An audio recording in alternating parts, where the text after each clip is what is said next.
Hello aspirants, welcome to Current Affairs for Beginners session Core. This is by La Excellence and this session will help beginners in reading the Hindu newspaper. Let me give you answers for yesterday's questions. The first question is, on which of the following grounds a MP or MLA can be disqualified or removed from the office as per the Constitution? Constitution has prescribed some rules to disqualify MP or MLA. And the question is asking what are that rules, and in the question they have given 4 rules and they are asked to choose the correct one. 1, 2 and 4. If he is of unsound mind or undischarged insolvent, or if he holds office of profit. These 3 comes under the rules to disqualify a MLA or MP. This doesn't comes. That is, if a person that is MLA or MP, if he practiced untouchability, there will be some rules or laws punishing him, but immediately he will not be disqualified under the Constitution. So the answer is 1, 2 and 4, option C. Before starting session, let us see one doubt. Someone asked about Lokpal.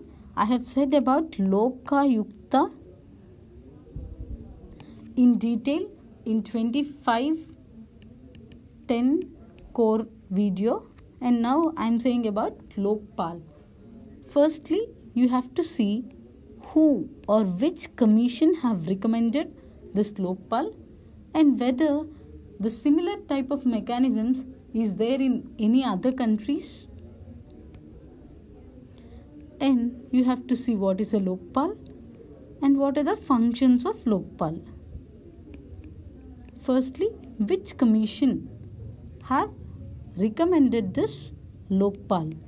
We have Administrative Reforms Commission, ARC. This commission have recommended 2 authorities, Lokpal and Lokayukta, and these 2 are for the redressal of citizens' grievances. Like if in any public office, any public officer or MP or MLA, if he is practicing corruption or there is any maladministration in that public offices, then to rectify these problems, citizens can complain to this authorities Lokpal or Lokayukta. This Lokpal is at central and state level, and this deals with MPs and MLAs and also government secretaries. And this Lokayukta will be one at central level and one at every state. This will deal with the complaints of higher officials. This is the difference between Lokayukta and Lokpal. This deals with both at central and state level, but of ministers and secretaries, and this Lokayukta deal with higher officials at state level. There will be one at central level also. And you should know what countries have similar type of mechanism. There is Scandinavian countries. The countries like Norway, Sweden, Finland, we call these countries as Scandinavian countries. These Scandinavian countries have the institution of ombudsman, similar to that of Lokpal in our country. This ombudsman is also deals with this corruption and maladministration cases in that Scandinavian countries. And in parliamentary commission we have in New Zealand. Near Australia we have a country called New Zealand. In that country the similar type of mechanism to Lokpal is they have parliamentary commissioner who will deal with all these cases and he will investigate in these cases. And who will appoint this Lokpal? ARC have recommended, and according to the ARC, Lokpal will be appointed by President and in consultation with 3 people: Chief Justice of India, Lok Sabha Speaker, Rajya Sabha Chairman. But Union government have said a 5-member committee is needed in appointing Lokpal. And in this 5-member committee, we have leader of opposition. And who is this leader of opposition?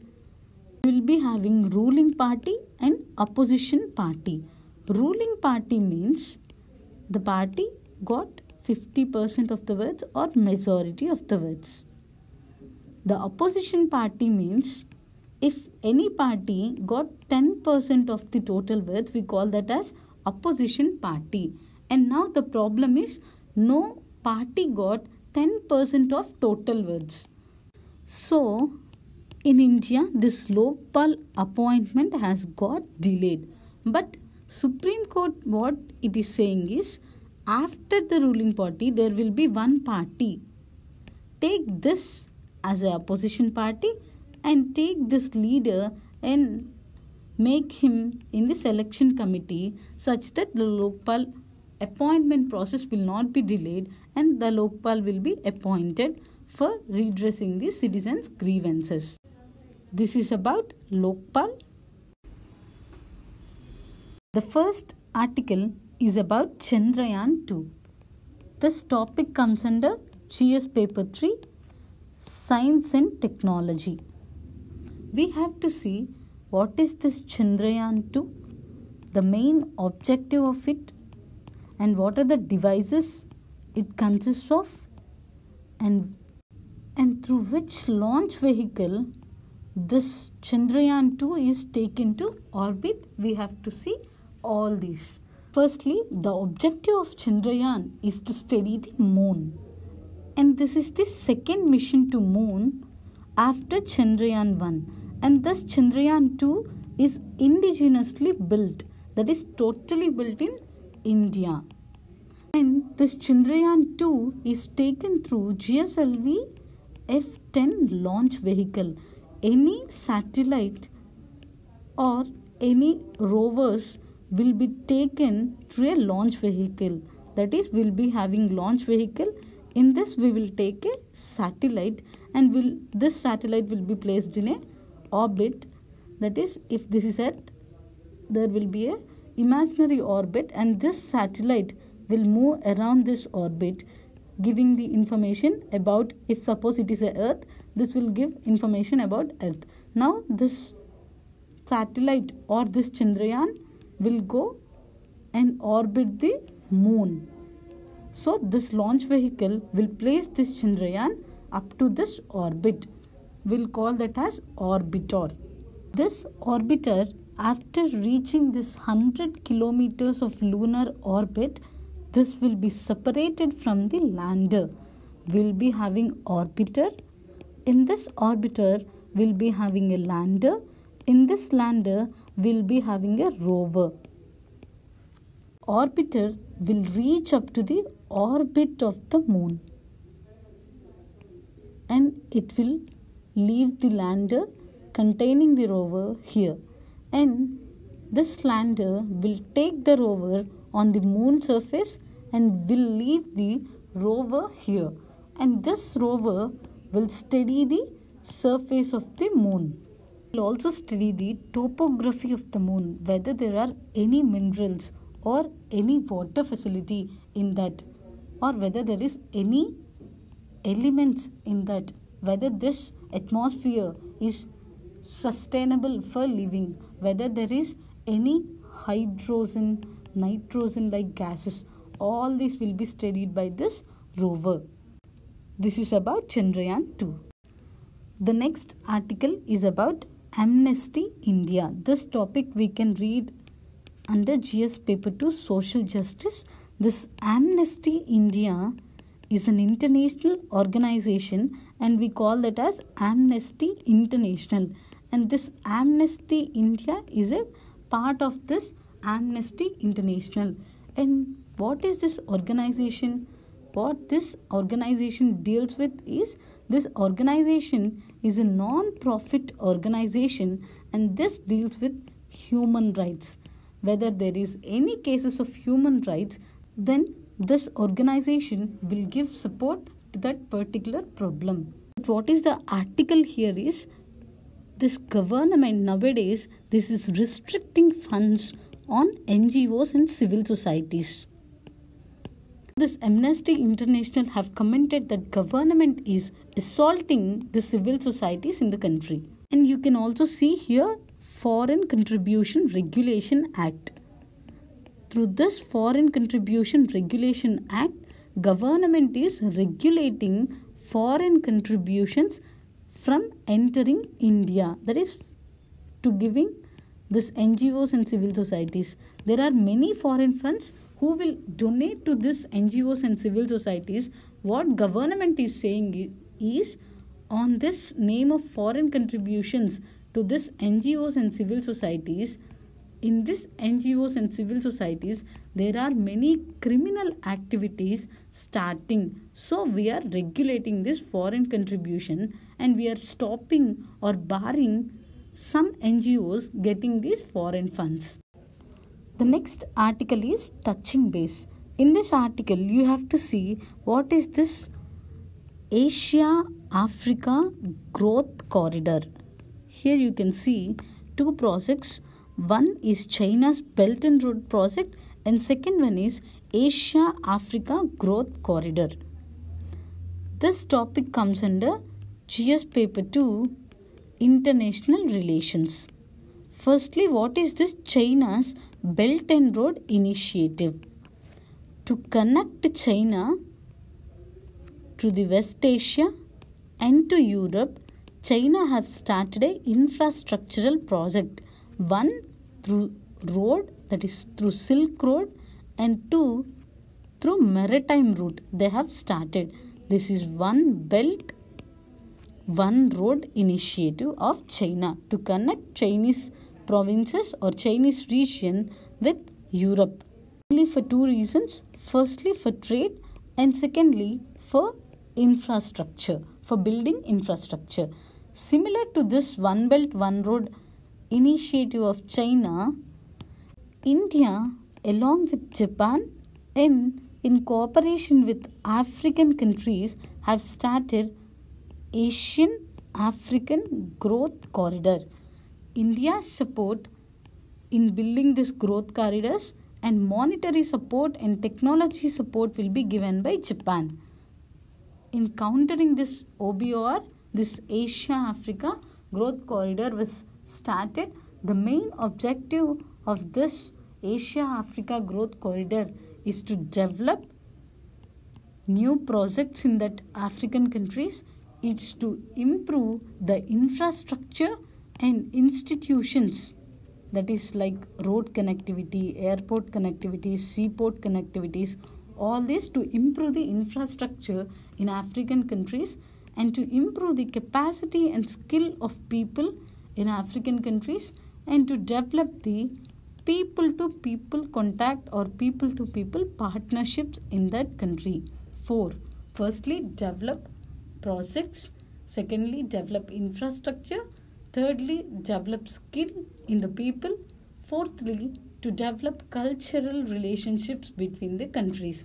This Asian African Growth Corridor was started. Next article is about Punjab stubble burning problem, and this topic comes under environmental and ecology. What is this Punjab stubble burning problem? After the harvesting of rice or wheat, there will be straw, that is residue left in the field. Then they have to clear that residue.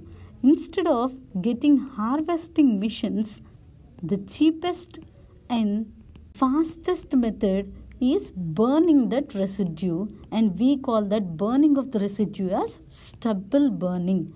And due to this burning, you can see here lot of smoke containing the particulate matter. And along with this particulate matter, there are several pollutants will also release in the air. And they will release like this. They'll form as a cloud of smog. And this will travel to Delhi, the nearby area. This we are having in Punjab and Haryana states. And this will travel, this cloud of smog will travel to Delhi. And this will create, we call as Delhi smog, and will create major pollution in Delhi. This is a major pollution of Delhi in winter season. So, to stop this problem, the government is giving harvesting missions. But the problem is the harvesting missions are too costlier before, and now with the government this cost problem will be reduced. But the problem is the missions are not available for the farmers. Here two questions you can see from mains point of view. First one, what are the causes of Delhi pollution? You can say this stubble burning is very limited causes of Delhi pollution.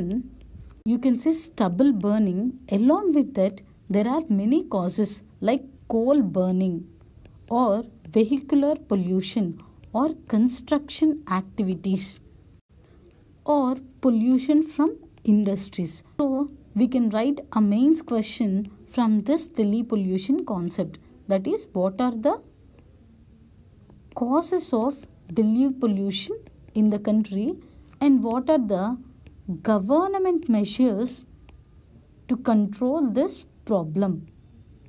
Like government have created, are giving harvest missions, have created air quality index to measure the pollution in Delhi, and along with Delhi in most of the major cities to measure the pollution, air quality index was devised by the government. And like that there are many measures. Try to see these measures. Try to write the answer for this question. And along with that you can write the second question, what is stubble burning and what are the effects of stubble burning. There are positive effects for this stubble burning and also negative. Try to see the positive effects of stubble burning. I have said the negative effects. Try to see the positive effects of stubble burning and try to write this answer also. Dry Danube reveals hidden treasure. Here we have to see about this Danube river from GS paper 1 geography point of view. Here you can see this Danube river that flows through Central and Eastern European countries. Firstly starts with Germany, and here you can see Austria, Slovakia, Hungary, and at Hungary exactly this river divides the Hungary country into two parts. Remember this point for prelims point of view. After Hungary, it flows through Serbia, Bulgaria, Romania, and here you can see two countries, Moldova and Ukraine. This river touches the borders of these two countries, and then this river drains into Black Sea. This river originated near Black Forest and this will drains into Black Sea. This is the second longest river in Europe. Migratory boats start arriving at Chilika, but the numbers are down. This topic comes under GS paper 1 geography.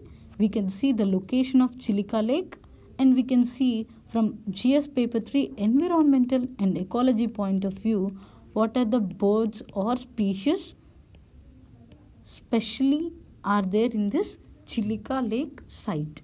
Firstly, this Chilika Lake is one of the largest winter grounding lake.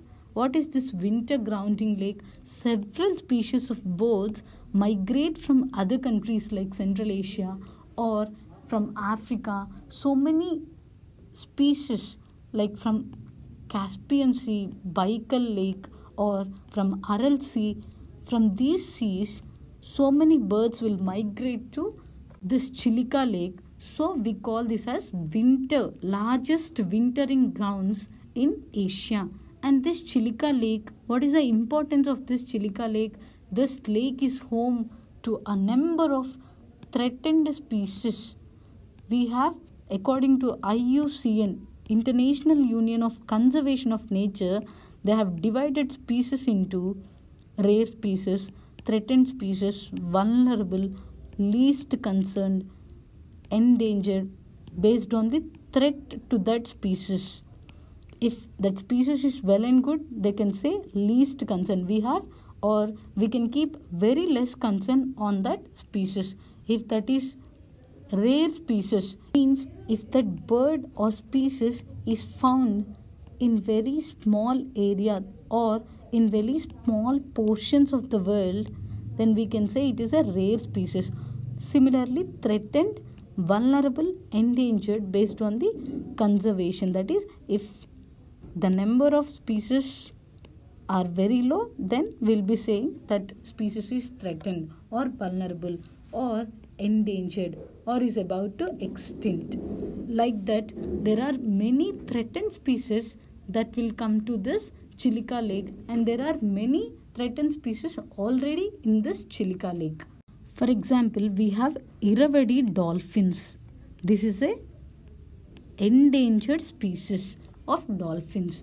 We can say this is a flagship species. For you, homework is try to see what is meant by this flagship species. So this Irrawaddy dolphin is a endangered species and also a flagship species that is living in this Chilika Lake. And the importance of this Chilika Lake is, this Chilika is the largest coastal lagoon in India. And this has a brackish water. This is a brackish water lagoon and also largest coastal lagoon in India and second largest coastal lagoon in the world. What is this lagoon? What is this brackish water? Brackish water means it is not fresh water and it is not so salt water. That is, it is not sea water. This ranges between. This is a salt water but not as salt as sea water. What is meant by this lagoon? This is a small amount of area of water separated from large area of water body. Then we call this small area of water body as lagoon. So Chilika is a coastal lagoon. That is, we have Odisha coast. In eastern coast we have Odisha state, and here we have this Chilika Lake. So this Chilika Lake is a coastal brackish water lagoon famous for many migratory birds and also famous for this Irrawaddy dolphin, which is a flagship species, and this is the largest wintering grounds in Asia for several migratory birds. And also this is a Ramsar site. What is meant by this Ramsar site? You should know what is meant by wetlands. Wetlands are areas where water is the primary factor controlling the surrounding environment.